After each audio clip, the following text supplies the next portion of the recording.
అందరికీ నమస్కారం అండి. స్వాగతం సుస్వాగతం మన ఛానల్కి. ఈ వీడియోలో క్షీరాబ్ది ద్వాదశి నాడు తులసిదాత్రి సమేత శ్రీ లక్ష్మీనారాయణ స్వామి పూజ అనేది ఏ విధంగా చేసుకోవాలి, అలాగే పూజకి కావాల్సినటువంటి సామాగ్రి ఏమిటి అనే తదితర అంశాల గురించి ఒకదాని తర్వాత ఒకటి క్లుప్తంగా ఇప్పుడు ఈ వీడియోలో తెలుసుకుందామండి. వీడియోని స్కిప్ చేయకుండా ఎండ్ అయ్యేంత వరకు చూడండి. అప్పుడే మీకు పూజ సామాగ్రి గురించి కానీ పూజా విధానం గురించి కానీ మీకు మొత్తం తెలుస్తుంది, అర్థమవుతుంది కూడా. ఈ క్షీరాబ్ది ద్వాదశిని చిలుకు ద్వాదశి అని కూడా అంటారు. కార్తీక మాసంలో వచ్చే శుక్లపక్ష ద్వాదశిని క్షీరాబ్ది ద్వాదశి అని అంటారండి. అయితే ముందుగా క్షీరాబ్ది ద్వాదశి పూజకి కావాల్సిన సామాగ్రి ఏమిటో చూద్దామా. ముందుగా ఒక కొత్త తులసి మొక్క అనేది తీసుకోవాలి. ఈ క్షీరాబ్ది ద్వాదశి నాడు తులసి మొక్కకి పూజ అనేది చేయాలండి. కొత్త తులసి మొక్కని తీసుకొని నాటి పూజ అనేది చేయాలి.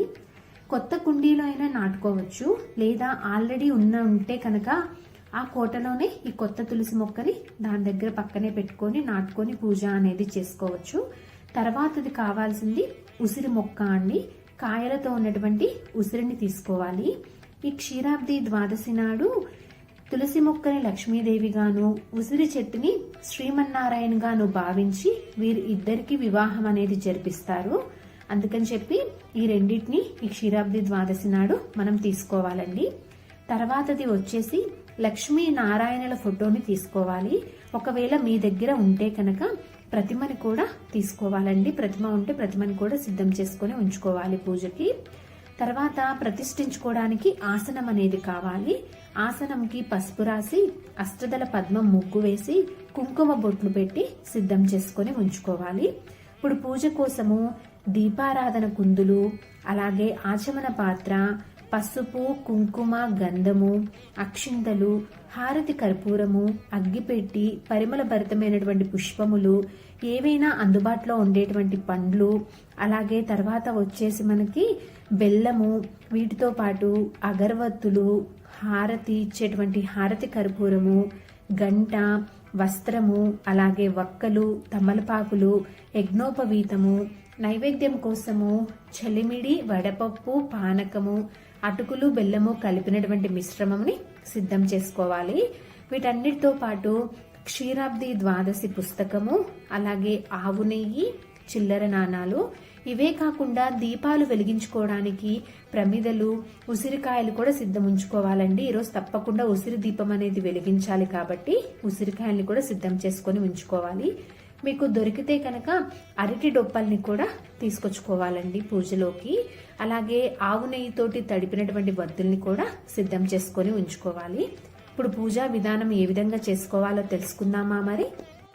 ముందుగా పూజ మొదలుపెట్టే ముందు పసుపు గణపతికి పూజ అనేది చేసుకోవాలండి. అందుకోసం పసుపు గణపతిని కూడా సిద్ధం చేసుకోవాలి. మీరు ఎక్కడైతే పూజ చేద్దామో అనుకుంటున్నారో ఆ ప్రదేశంలో పసుపు రాసుకొని అష్టదళ పద్మ ముగ్గు వేసుకొని కుంకుమ బొట్లు పెట్టుకొని సిద్ధం చేసుకొని ఉన్నటువంటి పీఠంని ఆ ప్రదేశంలో ప్రతిష్ఠించుకొని ఆ ఆసనం పైన పసుపు గణపతిని ఒక తమలపాకు వేసి దాని మీద పెట్టుకోవాలి. ముందుగా దీపారాధన అనేది ఏకహారతితోటి వెలిగించి దీపపు కుందులకి పసుపు, కుంకుమ బొట్లు అనేవి పెట్టుకొని పువ్వులు కూడా పెట్టుకోవాలండి.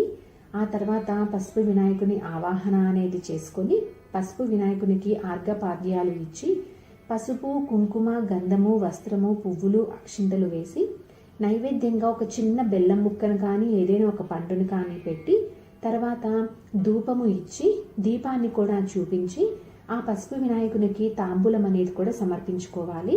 తదనంతరము కర్పూర హారతి అనేది ఇచ్చి మంత్రపుష్పం చెప్పుకొని అక్షింతలు ఆ పసుపు వినాయకుని పైన వేసి ఆత్మ ప్రదక్షిణ అనేది చేసి స్వామివారి దగ్గర నుంచి కొన్ని అక్షింతలని తీసుకొని మన శిరస్సు పైన వేసుకొని స్వామివారికి సమర్పించినటువంటి నైవేద్యాన్ని కొంచెం స్వీకరించి ఉద్వాసన అనేది చెప్పుకొని ఆ తర్వాత లక్ష్మీనారాయణల పూజ అనేది చేసుకోవాలి. లక్ష్మీనారాయణల పూజ అనేది ఏ విధంగా చేసుకోవాలో ఇప్పుడు తెలుసుకుందామా మరి. ముందుగా ఆసనం పైన అక్షింతలు వేసి తమలపాకు పెట్టి లక్ష్మీనారాయణ ఫోటో అనేది పెట్టుకోవాలి.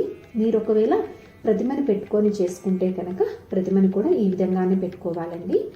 స్వామివారి ఫోటోకి పసుపు, కుంకుమ, బొట్లు అనేవి పెట్టి పువ్వులతోటి కానీ పూలమాలలతోటి కానీ అలంకరించుకొని దీపారాధన అనేది ఏకహారతితోటి చేయాలి. దీపపు కుందులకి పసుపు కుంకుమ బొట్లు పెట్టి పువ్వులతోటి అలంకరించుకోవాలండి.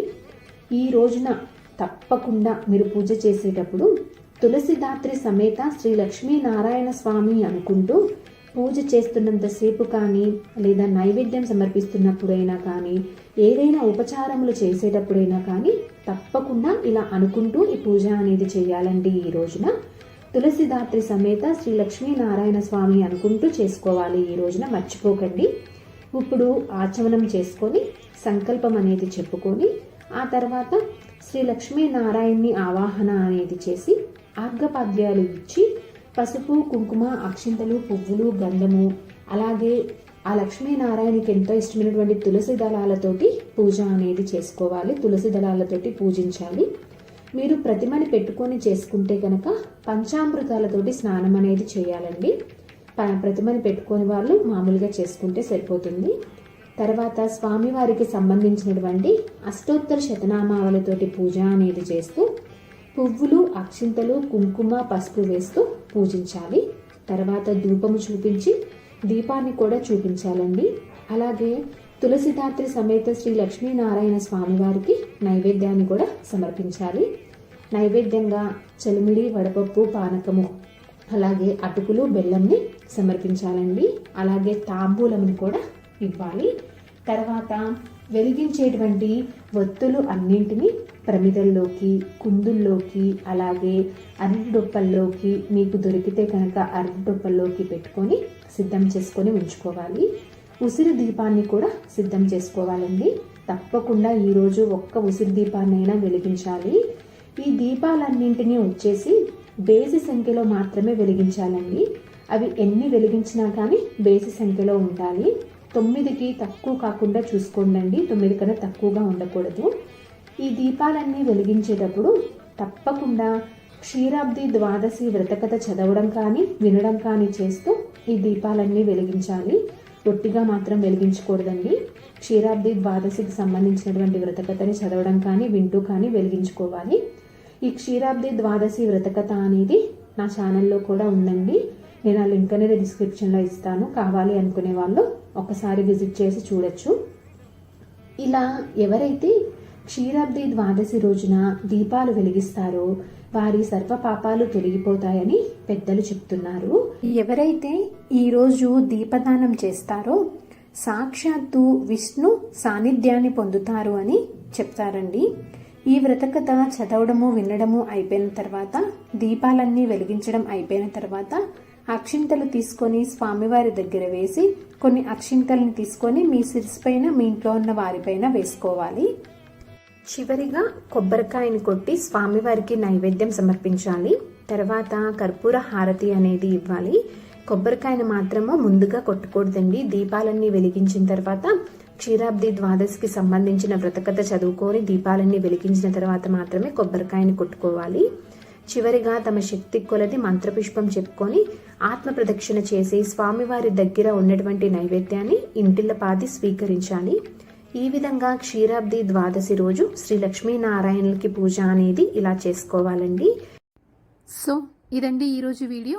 ఈ వీడియో మీకు తప్పకుండా ఉపయోగపడుతుందని అనుకుంటున్నాను. అలాగే మీకు నచ్చిందని అనుకుంటున్నానండి. ఇంకొక మంచి కంటెంట్ తోటి ఇంకొక యూస్ఫుల్ వీడియోతోటి మిమ్మల్ని మళ్ళీ కలుస్తాను. అంతవరకు సెలవు మరి. ధన్యవాదములు. సర్వేజన సుఖినో భవంతు.